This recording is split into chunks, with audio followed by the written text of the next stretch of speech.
గోవా అర్పోరా గ్రామంలోని బర్చ్బై Romeo lane night క్లబ్లో జరిగిన ఘోర అగ్ని ప్రమాదంలో మృతుల సంఖ్య 25కు పెరిగింది. మృతుల్లో 4 పర్యాటకులు, 14 మంది నైట్ క్లబ్ సిబ్బంది ఉన్నట్లు పోలీసులు గుర్తించారు. మిగతా 7 మృతదేహాలు ఎవరివనేది గుర్తించాల్సి ఉందని పోలీసులు పేర్కొన్నారు. అగ్ని ప్రమాద సమయంలో ఇరుకైన మార్గాల కారణంగా సహాయక చర్యలకు ఆటంకం ఏర్పడి మరణాల సంఖ్య పెరిగినట్లు తెలుస్తోంది. పర్యాటక స్వర్గధామమైన గోవాలోని అర్పోరాలో ఉన్న బర్చ్బై రోమియోలేన్ నైట్ క్లబ్ లో జరిగిన అగ్ని ప్రమాదం పెను విషాదాన్ని నింపింది. ఈ క్లబ్ నకు సంబంధించిన పలు ఉల్లంఘనలు వెలుగులోకి వస్తున్నాయి. క్లబ్ లోని ఇరుకైన మార్గాల కారణంగా అగ్ని ప్రమాదం సమయంలో పర్యాటకులు, సిబ్బంది త్వరగా బయటపడలేకపోయినట్లు తెలిసింది. ఇరుకైన మార్గాల వల్లే సహాయక చర్యలకు కూడా ఆటంకం ఏర్పడినట్లు సమాచారం. నైట్ క్లబ్ లో తాటాకులతో అలంకరణలు చేశారు. వాటికి మంటలు అంటుకోవడంతో ప్రమాద తీవ్రత ఇంకా పెరిగినట్లు ప్రత్యక్ష సాక్షులు వెల్లడించారు. క్లబ్ లో నిర్వహిస్తున్న బాలీవుడ్ బ్యాంగర్ నైట్ ను ప్రచారం చేయడంతో 100 మందికి పైగా పర్యాటకులు అక్కడకు వెళ్లినట్లు పోలీసులు తెలిపారు.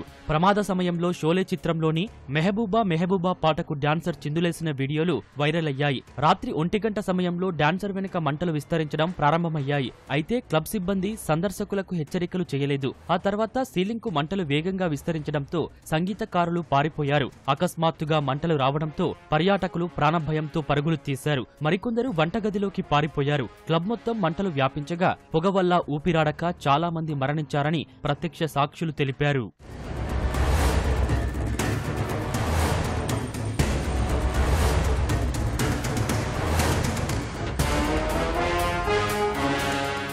ఉత్తర గోవాలోని బ్యాక్ వాటర్స్ సమీపంలో ఈ క్లబ్ ఉంది. దీని లోపలికి వెళ్లి వచ్చే మార్గాలు చాలా ఇరుకుగా ఉన్నాయి. ఫలితంగా మంటలను అదుపు చేసేందుకు అగ్నిమాపక యంత్రాలు లోపలకు వెళ్లేందుకు తీవ్ర ఇబ్బందులు పడ్డాయి. దాదాపు 400 మీటర్ల దూరంలోనే వాటిని ఉంచాల్సి వచ్చింది. ఇదిలా ఉండగా క్లబ్ నిర్వాహకుల మధ్య వివాదాలు ఉన్నాయని తెలిసింది. ఈ క్రమంలో క్లబ్ కూల్చివేతకు నోటీసులు కూడా జారీ అయినట్లు గుర్తించామని పోలీసులు తెలిపారు.